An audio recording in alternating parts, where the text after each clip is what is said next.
Suami saya hilang, sudah sekitar 3 jam, dan saya punya beberapa petunjuk bahwa dia pasti sudah merencanakan untuk tidak ditemukan. Dia mematikannya dan meninggalkannya, yang sepertinya memang disengaja. Itu adalah istri dari Mayor Jenderal Angkatan Udara yang sudah pensiun, William Neil McCaslin, yang terdengar dalam rekaman panggilan darurat 911 yang belum pernah dirilis sampai sekarang. Saya pikir dia sedang berjalan kaki. Semua mobil dan sepeda kami ada di garasi. Ini adalah perkembangan besar terbaru dalam cerita yang telah kami liput tentang seorang pria hilang yang pekerjaannya terkait dengan pangkalan Angkatan Udara Wright-Patterson, sebuah tempat yang sudah lama dirumorkan berhubungan dengan Roswell dan UFO. Dan sekarang, tampaknya dia keluar dari rumahnya di tengah hari, diduga mengganti pakaiannya lalu menghilang. Jadi apa yang terjadi dalam rentang waktu sempit antara saat istrinya pergi dan saat dia pulang? Dan salah satu pria dengan pelatihan terbaik di militer Amerika Serikat tiba-tiba saja menghilang. Mari kita bicarakan. Selamat datang di Sidebar, dipersembahkan oleh Law and Crime. Saya Jesse Weber. Seorang pensiunan jenderal 2 bintang Angkatan Udara diduga keluar dari rumahnya di tengah hari. Tampaknya dia meninggalkan ponselnya, kacamatanya, jam tangan pintarnya, tampaknya juga mengganti pakaiannya dengan sesuatu yang istrinya sendiri tidak bisa kenali, lalu setelah itu tidak ada kabar. Selama berminggu-minggu, tidak ada yang melihat, tidak ada rekaman video, tidak ada jawaban, hanya spekulasi. UFO, rahasia pemerintah, sebuah nama yang dikaitkan dengan email yang diretas tentang Roswell. Tapi sekarang, kita punya sesuatu yang baru. Kita punya sesuatu di tangan kita yang sampai saat ini, pada saat kita menerbitkan ini, kami belum melihat pihak lain mempublikasikannya. Ini adalah rekaman panggilan darurat 911 baru dari istrinya yang dibuat hanya beberapa jam setelah dia menghilang. Dan saya ingin kamu mendengarkan. Ini adalah sebagian dari rekamannya. Saya ingin kamu mendengarkan apa yang dia katakan kepada petugas operator. Suami saya hilang. Dan sudah sekitar 3 jam, dan saya punya beberapa petunjuk bahwa sepertinya dia memang berencana untuk tidak ditemukan. Itu sekali lagi adalah istri dari Mayor Jenderal Purnawirawan William McCaslin. Dan apa yang dikatakan selanjutnya tentang kondisi mentalnya, tentang dia yang tidak ingin ditemukan, tidak hanya akan kita bahas. Tapi kita juga akan menghadirkan seseorang untuk membantu menjelaskan hal ini. Seorang pakar penegak hukum utama dari Cold Case Foundation. Karena ketika berminggu-minggu berlalu tanpa jawaban, ketika seorang pria yang menghabiskan karirnya di dalam program-program paling rahasia Amerika tiba-tiba menghilang begitu saja, dari mana para penyelidik harus memulai? Kemana dia pergi? Apa yang bisa kita simpulkan dari 911 ini? Sekarang, sebelum kita membahas rekaman audio baru yang belum pernah kita dengar sebelumnya, saya perlu memberikan konteks agar panggilan ini bisa dipahami, oke? Siapa sebenarnya yang sedang kita bicarakan? Siapa sebenarnya yang sedang kita cari? William Neil McCaslin, 68 tahun, pensiunan Mayor Jenderal Angkatan Udara Amerika Serikat. Ini bukan orang sembarangan yang pergi begitu saja. Ini adalah seseorang yang tampaknya telah menghabiskan 34 tahun bekerja pada beberapa teknologi paling sensitif yang dimiliki militer. Teknik astronautika, pengadaan sistem antariksa, kantor pengintaian nasional, mereka yang menangani satelit mata-mata.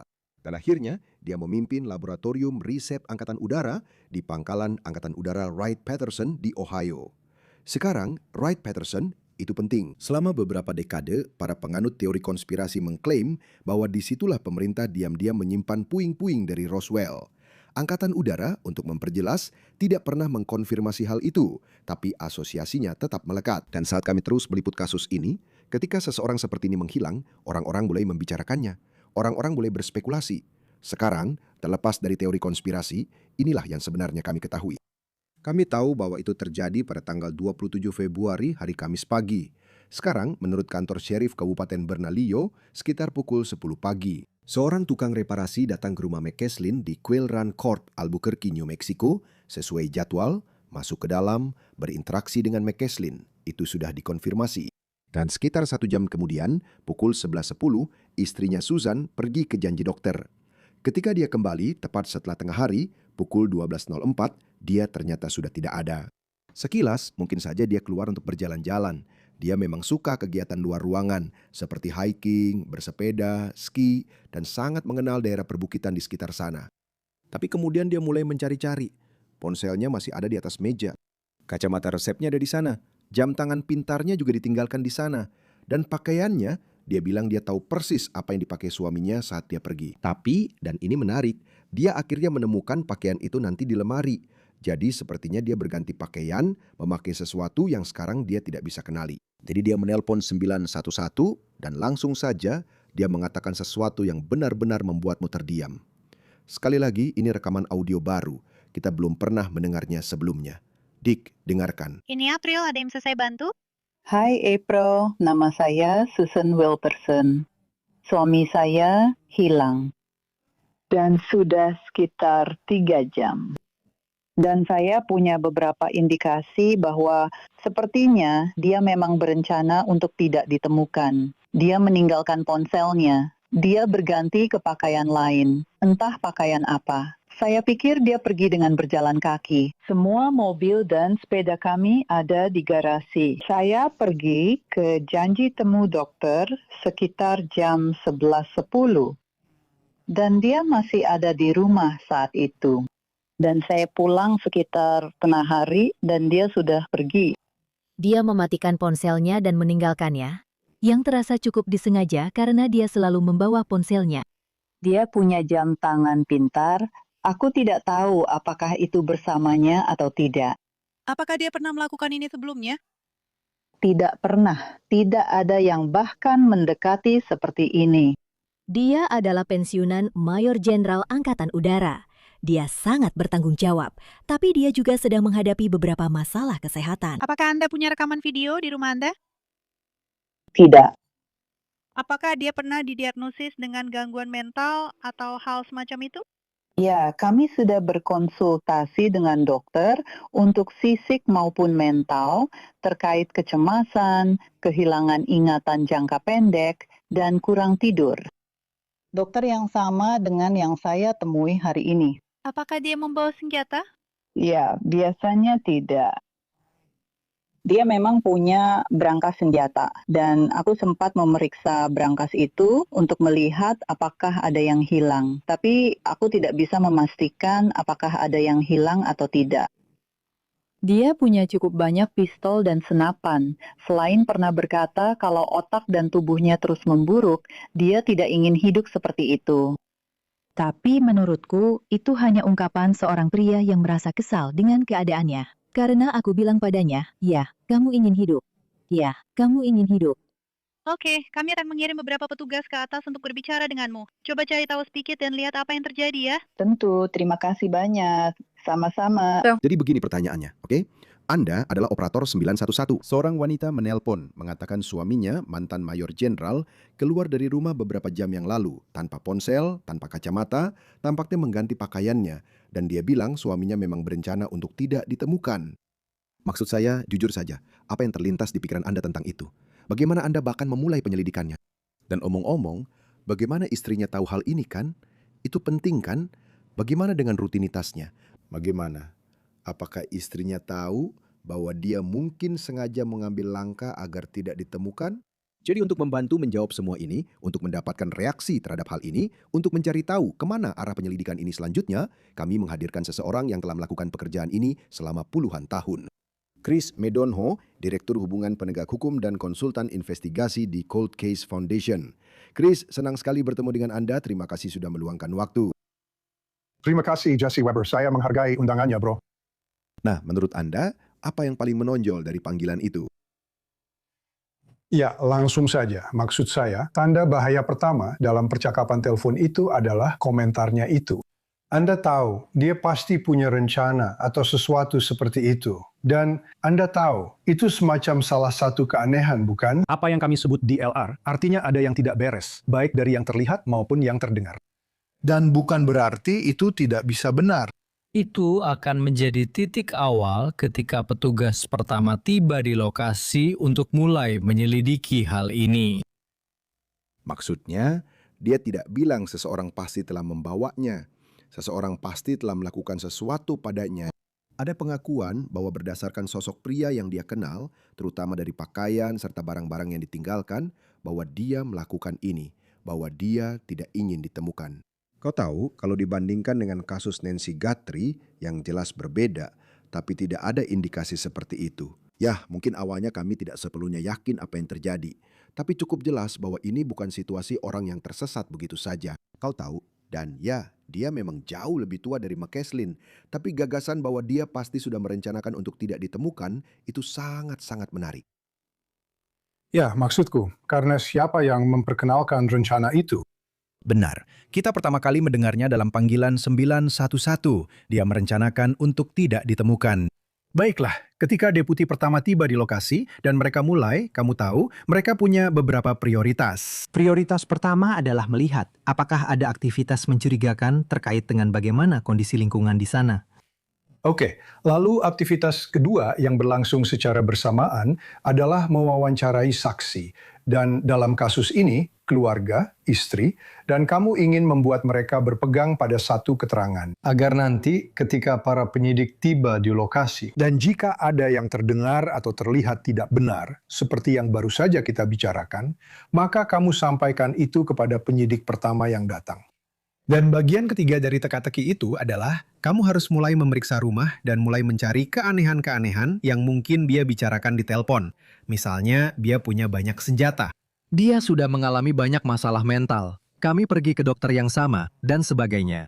Dan kamu ingin mulai mencari bukti yang akan menguatkan kebenaran dari kemungkinan pernyataan itu. Jadi dalam kasus ini, hal itu sangat penting dan seharusnya sudah menjadi hal yang krusial sejak petugas pertama yang tiba di lokasi untuk mulai menceritakan kronologinya. Menurutku pakaian adalah petunjuk besar kan? Kamu tahu maksudnya soal pakaiannya itu. Jadi apakah hampir mustahil untuk mengetahui apa yang dia kenakan saat itu? Maksudku, bagaimana kamu bisa tahu seluruh koleksi pakaian seseorang, bahkan jika kamu menikah dengan mereka? Dan juga, kecuali mereka membeli pakaian sebelumnya yang belum pernah dipakai, itu sendiri sudah menjadi tantangan. Ya, benar. Dan inilah mengapa kamu tidak masuk ke dalam penyelidikan seperti ini dengan bertanya bagaimana, tapi selalu bertanya mengapa. Mengapa dia meninggalkan barang-barangnya seperti ponsel, kacamata resepnya, semua perangkat yang dikenakannya kan? Barang-barang yang akan kamu butuhkan di luar sana. Jadi kamu harus mulai menganalisis itu. Lalu kamu harus mulai mengisi celah-celah itu dengan teknik investigasi detektif yang benar-benar teliti. Maksud saya, alat yang paling kuat untuk seorang ahli bedah adalah pisau bedah. Tapi untuk seorang penyelidik, alat terkuatnya adalah pertanyaan. Jadi, jenis pertanyaan pertama yang diajukan kepada para saksi, bahkan kepada istri dan keluarga, itu akan memberitahu Anda tentang luka-luka yang mungkin ada di dalam penyelidikan ini. Dan Anda akan bisa mencari tahu, oke, bagaimana saya harus menjahit luka-luka ini? Di mana para penyelidik sering salah adalah mereka menulis resep tanpa melakukan diagnosis terlebih dahulu. Jadi kadang-kadang Anda tahu, jika ada unsur kejahatan di sini, maka tersangka memiliki keuntungan dalam situasi itu. Dan Anda tahu, beberapa tanda bahaya yang bahkan seperti yang Anda bicarakan tadi langsung terlihat. Dia kehilangan sepatu bot hiking, Anda tahu, senjata, dan sebagainya. Tapi dari mana semua ini berasal? Ini berasal dari dalam rumahnya, yaitu melalui para saksi yang terakhir melihatnya. Jadi Anda ingin memastikan bahwa Anda bisa mengurai semua itu dengan cukup cepat menggunakan jenis pertanyaan dan teknik wawancara yang tepat. Dan saya bertanya-tanya apakah ada komplikasi, karena ini bukan hanya John Smith yang menghilang, tapi ini adalah seseorang yang punya pelatihan. Ini adalah seseorang yang terbiasa beraktivitas di alam terbuka. Dan Anda bertanya-tanya, apakah ini kasus di mana mereka memang tidak ingin ditemukan? Apakah kemungkinan besar mereka tidak akan ditemukan? Ya, Anda tahu, itu selalu mungkin terjadi kan? Maksud saya, dengan pelatihan militernya, pertanyaannya adalah, jika dia berjalan menjauh dari rumahnya, sekarang Anda harus melakukan apa yang mereka sebut profil geografis dan berkata, oke, seberapa jauh orang ini bisa pergi? Dia berusia 68 tahun, mungkin memiliki beberapa masalah kesehatan yang mungkin muncul. Tapi dia juga sehat berdasarkan apa yang dikatakan istrinya. Dia tidak memiliki masalah demensia secara khusus. Jadi Anda pasti ingin segera berbicara dengan dokternya. Anda ingin berbicara dengan orang-orang terakhir yang melihatnya dan mencoba memperjelas garis waktunya. Dan pada saat yang sama, jika dia tidak ingin ditemukan, maka Anda harus mulai mencari jejak digital di lingkungan saat ini. Saya hanya ingin kembali ke aspek kesehatan mental dari hal ini, benar? Saya pikir itu benar-benar bagian yang mengkhawatirkan dan menakutkan. Kurang tidur, kehilangan ingatan jangka pendek, kecemasan. Otak dan tubuh saya terus memburuk. Pertanyaannya, apakah dia ingin hidup seperti itu atau tidak? Salah satu tantangannya adalah jika kita menghadapi situasi di mana seseorang melakukan sesuatu pada dirinya sendiri. Bagaimana mungkin dengan semua lembaga yang mencarinya, dia masih belum bisa ditemukan? Itulah mengapa ada orang lain yang percaya, apakah dia sudah ditangkap, apakah dia dibawa pergi. Atau lagi, kamu kembali ke poin yang tadi kamu sampaikan. Bagaimana seseorang bisa begitu saja menghilang? Tapi itulah bagian yang menantangkan. Bahkan jika seseorang melakukan sesuatu pada dirinya sendiri, di mana mereka? Di mana jasad mereka? Ya, kamu tahu, ini adalah kasus yang sangat menarik, di mana dulu aku bekerja di San Diego County. Kami pernah menangani sebuah kasus di Rancho Santa Fe. Namanya adalah Ian Spiro. Aku tidak tahu apakah kamu pernah mendengar nama itu, tapi dia tinggal di permukiman yang sangat elit. Keluarganya, 4 anggota keluarganya, 3 anaknya dan istrinya ditemukan meninggal di rumahnya. Dan kemudian dia ditemukan, kau tahu, kalau tidak salah di Gurun Borrego, di dalam kendaraannya, dan dia telah meminum sianida. Dan pada saat itu, tidak ada yang tahu siapa dia. Tapi kau tahu, kalau kita percepat ceritanya, ternyata dia adalah seorang pejabat pemerintah tingkat tinggi. Yang ternyata dia adalah seorang agen pemerintah yang juga menjadi pedagang senjata dan sebagainya. Sampai hari ini, kasus itu masih belum terpecahkan. Dan ini terasa seperti kasus yang mirip, di mana ada seorang pejabat pemerintah tingkat tinggi yang tiba-tiba saja memutuskan untuk meninggalkan rumahnya. Mereka menemukan potongan pakaian yang diduga miliknya beberapa mil jauhnya. Tapi seperti yang kamu bilang, dia benar-benar lenyap begitu saja. Sekarang orang memang bisa melakukan itu, tapi seperti yang kamu bilang, ada juga semua teori konspirasi lain yang bermunculan di sini. Dan kamu harus bertanya pada dirimu sendiri, oke, sebenarnya apa yang terjadi di rumah itu dulu? Dan kamu tidak bisa mengabaikan lingkungan itu. Karena dalam kasus ini, dia adalah korban dengan risiko sangat rendah. Artinya lingkungannya, dia ada di rumahnya, situasinya, dia ada di rumahnya, keadaannya, ini masih pagi-pagi sekali. Itu membuat dia benar-benar berada di tingkat risiko yang sangat rendah. Jadi ada kemungkinan lebih besar bahwa dia memang menjadi target oleh seseorang yang dia kenal atau seseorang yang punya akses ke lingkungannya. Dan jendela waktu itu, kantor serif merilis garis waktunya. Perbaikan jam 10 pagi, istri pergi. Jam 11.10, dia kembali jam 12.04. Itu benar-benar jendela waktu yang sangat sempit. Dan kamu pasti bertanya-tanya bagaimana para penyelidik bekerja dengan garis waktu seperti itu.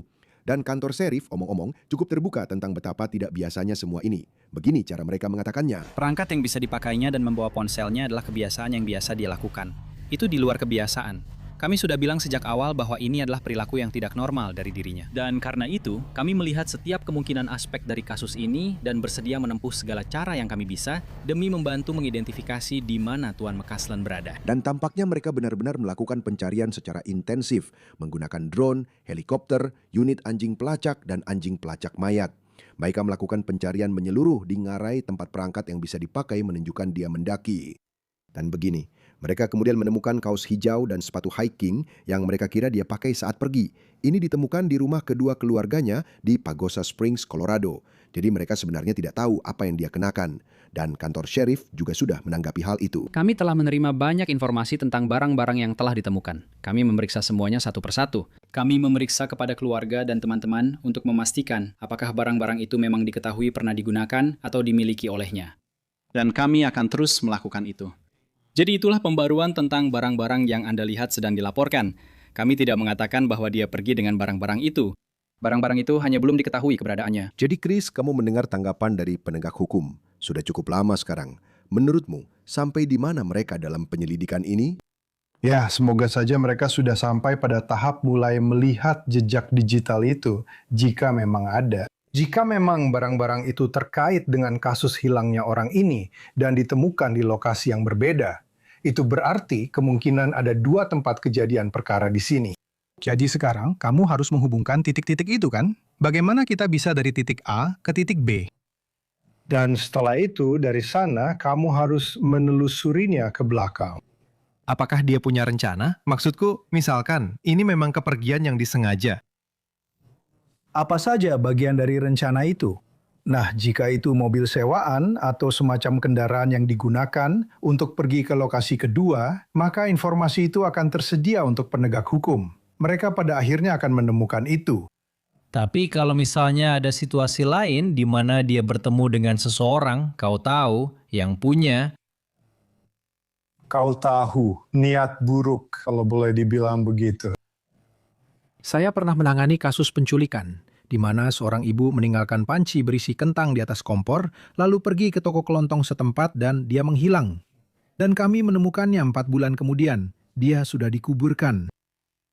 Dan kami juga menemukan bahwa para tersangka yang dia temui ada di toko kelontong itu, dan itu adalah penculikan bermotif perampokan. Jadi, jika ini adalah situasi di mana misalnya dia keluar lalu bertemu seseorang, kita tidak tahu apakah ada kemungkinan orang itu membawanya ke lokasi lain dan berkata, "Oke, kita akan pergi dari sini." Ya, atau dia ingin bertemu dengan seseorang. Kita memang tidak tahu, karena sekali lagi jangka waktunya sangat sempit saat dia pergi atau saat dia menghilang. Maksud saya, dia hilang tepat setelah istrinya pergi. Barang-barang itu tertinggal, sulit untuk mengetahui apa yang sebenarnya terjadi. Dan omong-omong, ada juga senjata api. Jadi revolver kaliber 38 ini bersama dengan sarung kuritnya masih hilang. Kantor sheriff ditanya apakah dia biasanya membawa senjata itu. Silakan lihat. Dia biasanya tidak mendaki dengan membawa senjata. Itu biasanya hanya digunakan untuk perjalanan berkemah semalam dan hal-hal semacam itu. Dan itu pun untuk perlindungan pribadi. Jadi apa yang sebenarnya kita cari dengan itu? Jadi, misalnya, Jenderal McCaslin baru-baru ini pergi ke toko gadai dan menjual senjatanya. Dan kita atau istrinya tidak mengetahuinya, hal itu tentu perlu diketahui. Jadi, itu akan menjadi sesuatu yang menarik untuk diketahui. Jika seseorang sedang mendaki di pegunungan dan menemukan selongsong peluru 38 spesial bekas tembakan, itu akan menjadi sesuatu yang unik yang ingin kami ambil dan proses. Jadi, itulah alasan kami menyebarkan informasi tersebut. Ya, Chris, sebentar saja. Maksud saya, itu adalah kerja polisi yang sangat cerdas untuk mencoba mencari tahu bagaimana senjata itu bisa terhubung. Tapi saya belum mendengar pembaruan apapun tentang itu. Jadi saya bertanya-tanya, apakah itu sekarang sudah buntu? Bisa jadi, Jesse Weber. Memang bisa. Dan keanehannya di situ adalah dia membawanya dengan sarungnya. Kalau kamu tahu biasanya seseorang yang akan menyakiti diri sendiri, kalau boleh dibilang begitu, kenapa kamu butuh sarung senjata? Oke, maksud saya sudah melihat begitu banyak TKP kematian. Kalau seseorang benar-benar ingin mengakhiri hidupnya, biasanya mereka hanya akan menyelipkan senjatanya. Kamu tahu, mungkin ke dalam celana mereka, atau membawanya begitu saja, atau apapun itu. Saya akan menantang dan bilang, mungkin itu, sekali lagi. Kalau kita bicara tentang dia yang membawanya, mungkin itu sudah kebiasaannya. Maksud saya, itu memang sudah jadi rutinitasnya. Dia selalu menyimpannya di sarung senjata, misalnya. Dan mungkin, saya tidak tahu seberapa jauh jarak yang mungkin dia tempuh. Itu akan tergantung pada rencana yang diduga dia punya, atau apapun yang ingin dia lakukan. Kamu tahu, akan lebih aman jika dia menyimpannya di sarung senjata sebelum dia memutuskan untuk menggunakannya, atau jika dia memang perlu menggunakannya. Benar, dan saya sama sekali tidak akan membantah itu. Tapi di saat yang sama, dia akan pergi ke suatu tempat di mana mereka akan menemukan tubuhnya. Dan sampai saat ini, mereka belum menemukannya. Jadi, seolah-olah barang-barang ini disebutkan untuk menciptakan kebingungan. Dan saya rasa itulah arah pemikiran saya. Rasanya ada terlalu banyak detail kecil yang tidak masuk akal. Kamu tahu, sepatu bot, dompet, semua barang yang dia tinggalkan, tapi dia membawa pistolnya. Dan rasanya, tunggu dulu, itu tidak masuk akal. Ada lapisan lain dari cerita ini yang banyak orang tidak bisa berhenti bicarakan. Saya ingin tahu pendapatmu tentang ini, karena McCaslin ternyata bukan satu-satunya orang di sekitarnya yang menghilang atau meninggal dalam keadaan aneh.